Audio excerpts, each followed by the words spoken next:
पहाड़ियों के लिए आने वाले कुछ दिनों के दौरान एक अच्छी खबर होगी पहाड़ी समुदाय के लिए या पहाड़ी ट्राइब के लिए, पहाड़ी कबीला कह लीजिए। उन सभी लोगों को शायद 2022 में एक अच्छी नवीद मिलने वाली है, या सुनने को या देखने को मिलेगी, क्योंकि इसके प्रमाण बहुत सारे शवाहिद इसके मिलना आहिस्ता आहिस्ता शुरू हुए हैं। और एक जो कोशिश थी वो बहुत हद तक अब आप एक्शन के रूप में होती हुई नज़र आ रही है। दरअसल एक ड्राफ्ट जो सरकार को सौंप दिया गया है जम्मू कश्मीर से कमीशन की तरफ से, वो डिटेल्स मैं आपके सामने रखूँगा। ड्राफ्ट की कॉपी मेरे हाथ में है। इस ड्राफ्ट में क्या क्या चीज़ें मेंशन की गई हैं, कहाँ एसटी, कहाँ ओबीसीज़, कहाँ जो बाकी समुदाय हैं उनके साथ कंपैरिजन, और तमाम चीज़ें जिनकी मांग थी, जो मुतालबात थे, जो डिमांड्स थी, वो कब और कैसे पूरी की जा सकती हैं, क्राइटेरिया क्या है, और कमीशन कब बना, कमीशन ने गठित होने के बाद कितना काम किया, वो तमाम चीज़ें आपके सामने रखूँगा। जम्मू कश्मीर के अंदर जो मौजूदा परिस्थितियों में या मौजूदा वक्त में भी काम करने वाला जो एजुकेशनली बैकवर्ड क्लासेस कमीशन है, जिसे आप आम जुबान में एक और नाम भी देते हैं कि शैक्षिक रूप से जो पिछड़ा वर्ग है, उसके लिए आयोग बनाया गया था मार्च 2020 में, और कुछ मेंबर्स को जिम्मेदारी दी गई थी। इस कमीशन ने क्या काम करना था कि किन लोगों को एसटी मिलना ज़रूरी है, एसटी का दर्जा देना ज़रूरी है, कौन से लोग हैं जिनको रिजर्व कैटेगरीज़ के तहत उन्हें फ़ायदा पहुंचाना ज़रूरी है, किन लोगों को रिजर्वेशंस मिलनी चाहिए। हाल ही में जो रिपोर्ट डिलिमिटेशन कमीशन की तरफ से आई, जो फाइनल ड्राफ्ट आया, उसमें एसटीज़ को, यानी एसटीज़ जो शेड्यूल ट्राइब्स हैं आज के समय में जिनके पास एसटी का दर्जा है, उन्हें 9% रिजर्वेशन दी गई। माफ़ कीजिएगा, 9 सीटें रिजर्व दी गई असेंबली इलेक्शन में। यानी वो असेंबली इलेक्शन में जब तमाम लोग कॉन्टेस्ट करेंगे तो इनमें 9 उम्मीदवार एसटीज़ से होंगे। यही दर्जा अगर पहाड़ियों को मिलता है, जब फाइनल चीज़ें हो जाएंगी, तो उसके बाद पहाड़ियों को भी पॉलिटिकल रिजर्वेशन मिलेगी। मौजूदा वक्त में क्या होता है 4% रिजर्वेशन के साथ, वो मैं आपको बताऊंगा। लेकिन हुआ क्या है कि जम्मू कश्मीर जो socially, economically, educationally backward classes commission है, उसने अपनी इंटरिम रिपोर्ट, जिसे आप अबूरी रिपोर्ट भी कहते हैं, उसकी तरफ से सरकार को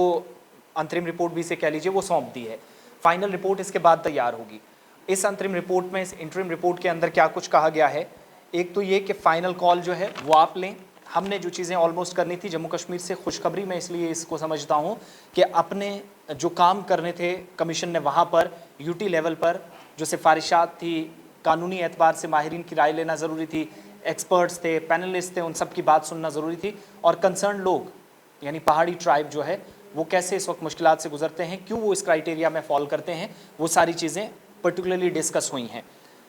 और मेरी जो सोर्सेज हैं वो ये कि दिल्ली के अंदर भी बातचीत इस पर प्रधानमंत्री कार्यालय के अंदर चल रही है। इसलिए मैं कह रहा हूँ आने वाले कुछ दिनों के अंदर एक बड़ा फैसला आप देखेंगे कि चुनाव, उसके लिए भी तारीखों का ऐलान नवंबर या अगले साल मार्च से पहले हो रहा है। तो इलेक्शन से पहले पहले आप बड़ी पॉजिटिव डेवलपमेंट देखेंगे।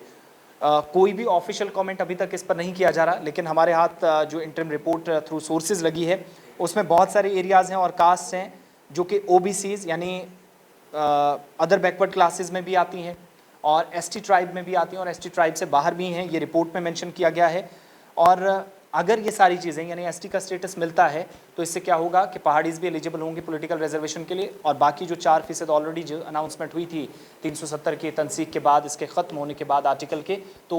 उसका ऑलरेडी फ़ायदा मिल रहा है बहुत सारे हिस्सों के अंदर। फाइनल रिपोर्ट में क्या है कमीशन की तरफ से रखी जाएगी, लेकिन जो इंटरिम रिपोर्ट है 2 सालों में तैयार की है। मार्च 2020 में बनाया गया, जो फाइनल रिकमेंडेशन थी वो इसके बाद सामने आएगी। इस रिपोर्ट में आज जो सबमिट कर दी गई है केंद्र सरकार के सामने, मरकज़ी सरकार के सामने, इसमें जम्मू कश्मीर सरकार की तरफ से एक हिसाब से कह लीजिए कि ये जम्मू कश्मीर सरकार की तरफ से एक तरह से वर्जन दिया गया है कि वो क्या कर सकते हैं।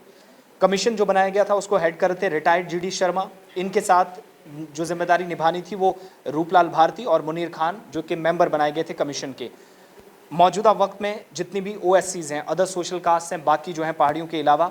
उनके पास जो इंक्लूडिंग पहाड़ीज़ 4% रिजर्वेशन इनके पास है,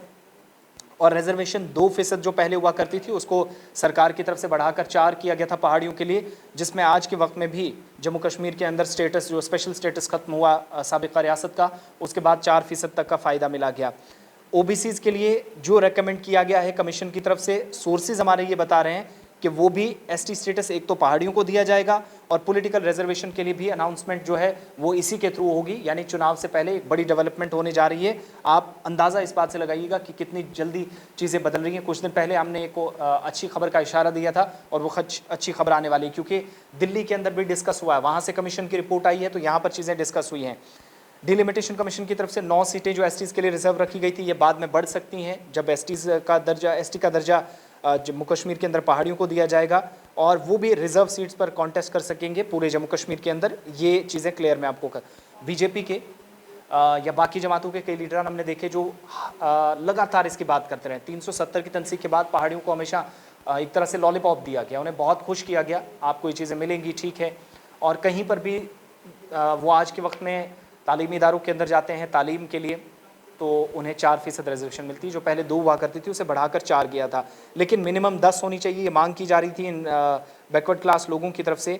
अब जो कमीशन की तरफ से कानून का हवाला दिया गया, मैं पहले कह रहा था ना कि माहिरीन ने अपनी राय रखी है, उसमें कानून का हवाला दिया गया है कि एसटी स्टेटस जिनके पास है वो ऐसे एरियाज़ में रहते हैं जिनके पास वो फैसिलिटीज़ नहीं है, बैकवर्ड एरियाज़ में है, ऐसे एरियाज़ में है जो शहर से बहुत दूर हैं, उन इलाकों का संपर्क अच्छे तरीके से, या यूँ कह लीजिए जदीद टेक्नोलॉजी का, न्यू टेक्नोलॉजी का कम से कम वहाँ इस्तेमाल होता है। यानी आज के वक्त में भी दौर नया है लेकिन हालत वही पुरानी है, ये एसटीज़ का जिक्र किया गया है। अब यही जोड़कर कहा गया है, जहाँ से तकरीबन 100% कन्फर्मेशन हो जाती है कि बहुत चीज़ें बदलने वाली हैं अगले 5-6 महीनों के दौरान। कहा गया कि यहीं पर पहाड़ीज़ भी रहते हैं, वहीं पर वो लोग भी रहते हैं जिनको ऑलरेडी रिजर्वेशन मिला है, किसी के पास 10% है, किसी को पॉलिटिकल रिजर्वेशन दिया गया, बड़े इदारों के अंदर उन्हें बड़े पैमाने पर एडमिशन्स में, तालीम में उन्हें मिलती है, तो पहाड़ीज़ को क्यों नहीं, ये भी उन एरियाज़ के अंदर रहते हैं और सेम लाइफ जो है वो एंजॉय करते हैं, लाइवलीहुड एक जैसा है, इनका खाना पीना, उठना बैठना, पहनावा, ऑलमोस्ट 97 to 99% चीज़ें मिलती हैं। ये कमीशन की तरफ से बातें रखी गई हैं। और इसके बाद कहा जा रहा है कि जहाँ पर अनाउंसमेंट, एक फॉर्मल अनाउंसमेंट हुई थी आपको जब 2 से 4% किया गया, तो मुझे याद आता है कि जनवरी का महीना था, 30 जनवरी 2020 में जो अनाउंसमेंट हुई थी, और पहले यूनियन टेरिटरी के लेफ्टिनेंट गवर्नर थे गिरीश चंद्र मुर्मू, जो उसके बाद सीएजी दिल्ली चले गए, ऑडिटर कॉम्प्ट्रोलर जनरल, वो वहाँ पर बतौर खिदमत अंजाम दे रहे थे। लेकिन वुमेन के लिए भी, ख़वातीन के लिए पंचायत राज के अंदर रिजर्वेशन, सब चीज़ें हुई,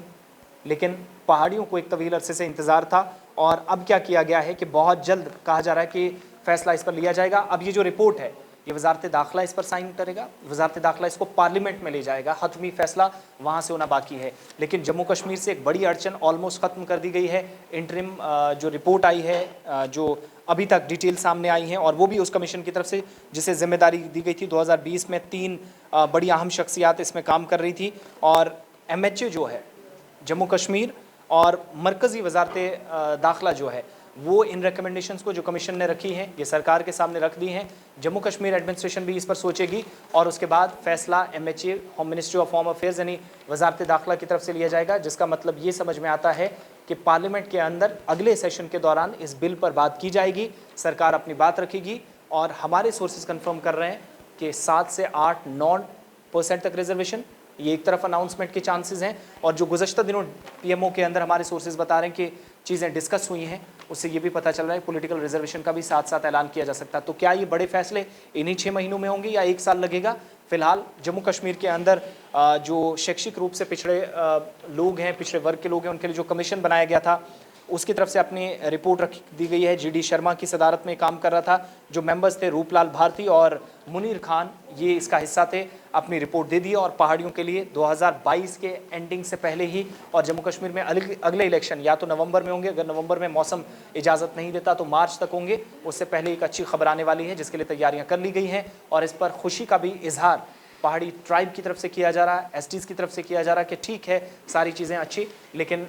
अगर कहीं पर 2 भाई आपस में हैं, एक को ST कैटेगरी दी गई है, एक को नहीं दी गई है, रहन सहन, सारी चीज़ें, ये कमीशन ने भी जिक्र किया है। और ड्राफ्ट की कॉपी भी एक जो इनिशियल या इंटरिम रिपोर्ट कह लीजिए हमारे हाथ लगी है, तो हमने सोचा क्यों ना आप तक ये इस साल की अच्छी खबर पहुँचाई जाए। तो बहुत बहुत शुक्रिया। खबर पर कमेंट करें, अपनी राय ज़रूर हमारे सोशल मीडिया प्लेटफॉर्म्स पर दें, हमारे ऑफिशियल पेजेस पर, लेकिन साथ साथ आपकी कोई अच्छी तजवीज़ हो, राय हो, वो भी हम तक ज़रूर पहुँचाइएगा। धन्यवाद।